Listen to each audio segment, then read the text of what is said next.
17वीं शताब्दी का पूर्वार्ध था। दूर दक्षिण में गोदावरी तट के एक छोटे राज्य की राज्यसभा में एक विद्वान ब्राह्मण सम्मान पाता था। नाम था जगन्नाथ शास्त्री। साहित्य के प्रकांड विद्वान, दर्शन के अद्भुत ज्ञाता। जगन्नाथ शास्त्री के पिता का नाम पेरू भट्ट था। पेरू भट्ट स्वयं अनेक विषयों के विद्वान थे। उन्हें ब्रह्म विद्या, न्याय और वैशेषिक, पूर्व मीमांसा, महाभाष्य, वेदांत और व्याकरण का ज्ञान था। जगन्नाथ शास्त्री ने अधिकांश शास्त्रों का अध्ययन अपने पिता पेरू भट्ट के सानिध्य में ही किया था। इस छोटे से राज्य के महाराज चंद्रदेव के लिए जगन्नाथ शास्त्री सबसे बड़े गर्व थे। कारण यह कि जगन्नाथ शास्त्री कभी किसी से शास्त्रार्थ में पराजित नहीं होते थे। दूर दूर के विद्वान आए और पराजित होकर जगन्नाथ शास्त्री की विद्वता का ध्वज लिए चले गए। पंडित जगन्नाथ शास्त्री की चर्चा धीरे धीरे संपूर्ण भारत में होने लगी।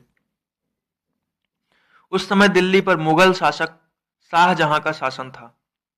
शाहजहां मुगल था, सो भारत की प्रत्येक सुंदर वस्तु पर अपना अधिकार समझना उसे जन्म से सिखाया गया था। पंडित जगन्नाथ की चर्चा जब शाहजहां के कानों तक पहुंची तो जैसे उसके घमंड को चोट लगी। मुगलों के युग में एक तुच्छ ब्राह्मण अपराजेय हो, यह कैसे संभव है? शाह ने अपने दरबार के सबसे बड़े मौलवियों को बुलाया और जगन्नाथ शास्त्री तैलंग को शास्त्रार्थ में पराजित करने के आदेश के साथ महाराज चंद्रदेव के राज्य में भेजा। जगन्नाथ को पराजित कर उसकी शिखा काटकर मेरे कदमों में डालो। शाहजहां का यह आदेश 39 मौलवियों के कान में स्थायी रूप से बस गया था। सप्ताह भर पश्चात मौलवियों का दल महाराज चंद्रदेव की राज्यसभा में पंडित जगन्नाथ को शास्त्रार्थ की चुनौती दे रहा था। गोदावरी तट का ब्राह्मण और अरबी मौलवियों के साथ शास्त्रार्थ। पंडित जगन्नाथ ने मुस्कुराकर सहमति दे दी। मौलवी दल ने अब अपनी शर्त रखी, पराजित होने पर शिखा देनी होगी। पंडित की मुस्कुराहट और बढ़ गई। बोले, आप सब पराजित हुए तो मैं आपकी दाढ़ी उतरवा लूंगा।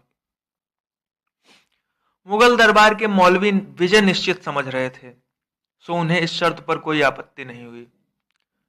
शास्त्रार्थ क्या था? खेल था। अरबों के समक्ष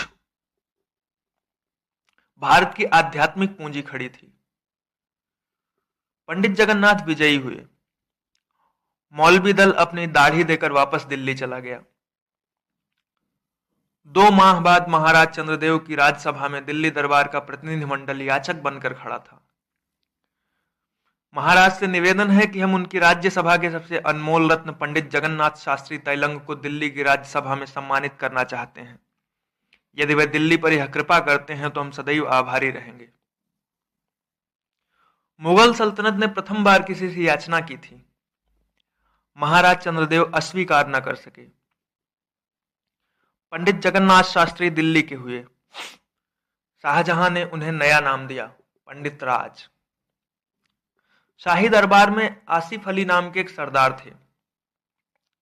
आचार्य पंडित राज की इनसे बड़ी घनिष्ठता थी। सरदार आसिफ अली की मृत्यु के बाद इन्होंने आसिफ विलास नाम का एक काव्य भी लिखा था। वह इसके बारे में उसी आसिफ विलास में लिखते हैं, सार्वभौम श्री शाहजहां प्रसादाधिगत पंडित राज पदवी विराजितेन। दिल्ली में शाहजहां उनकी अद्भुत काव्य कला का दीवाना था, तो युवराज दारा शिकोह उनके दर्शन ज्ञान का भक्त। दारा शिकोह के जीवन पर सबसे अधिक प्रभाव पंडित राज का ही रहा। दारा शिकोह की संस्कृत शिक्षा और उपनिषदों का ज्ञान पंडित राज के माध्यम से हुआ। मुगल दरबार में अब पंडित राज के अलंकृत संस्कृत छंद गूंजने लगे थे। उनकी काव्य शक्ति विरोधियों के मुंह से भी वाह वाह की ध्वनि निकलवा देती। यूं ही एक दिन पंडित राज ने एक छंद कहा और उस छंद से प्रभावित होकर शाहजहां ने कहा, आहा, आज तो कुछ मांग ही लीजिए पंडित जी, आज आपको कुछ भी दे सकता हूं। पंडित राज ने आंख उठाकर देखा।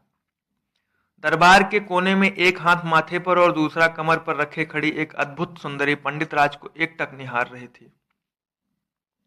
अद्भुत सौंदर्य कि जैसे कालिदास की समस्त उपमाएं स्त्री रूप में खड़ी हो गई हों।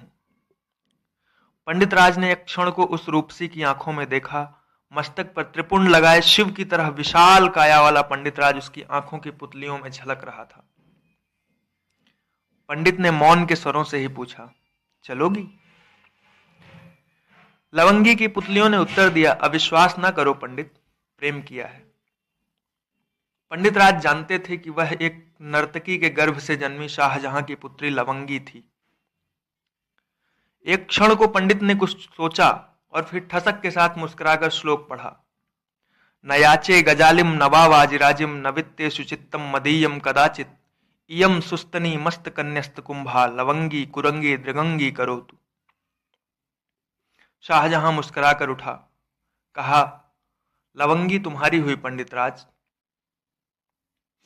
मेरे सीमित समझ के अनुसार भारतीय इतिहास की संभवतः यह एकमात्र घटना है जब किसी मुगल ने किसी हिंदू को कन्या दी थी। लवंगी अब पंडित राज की पत्नी थी। युग बीत रहा था। पंडित राज दारा शिकोह के गुरु और परम मित्र के रूप में विख्यात थे। समय की अपनी गति है। शाहजहां के पराभव, औरंगजेब के उदय और दारा शिकोह की निर्मम हत्या के पश्चात पंडित राज के दिल्ली में कोई स्थान नहीं रहा। पंडित राज कुछ समय तक मथुरा में रहे। संभवतः इसी काल में भामिनी विलास और रस गंगाधर जैसे ग्रंथों की रचना हुई। फिर वे बनारस आ गए। साथ में थी उनकी पत्नी लवंगी। पर बनारस तो बनारस है। वह अपने ही ताव के साथ जीता है। बनारस किसी को इतनी सहजता से स्वीकार नहीं कर लेता, और यही कारण है कि बनारस आज भी बनारस है। नहीं तो अरब की तलवार जहां भी पहुंची वहां की सभ्यता संस्कृति को खा गई। यूनान, मिस्र, फारस, इन्हें 100 वर्ष भी नहीं लगे समाप्त होने में। बनारस 1000 वर्षों तक प्रहार सहने के बाद भी ओम शन्नो मित्रः शन्न वरुणः शन्नो भवत्वर्यमा गा रहा है। बनारस ने एक स्वर से पंडित राज को अस्वीकार कर दिया। कहा, लवंगी आपके विद्वता को खा चुकी पंडित, अब आप सम्मान के योग्य नहीं।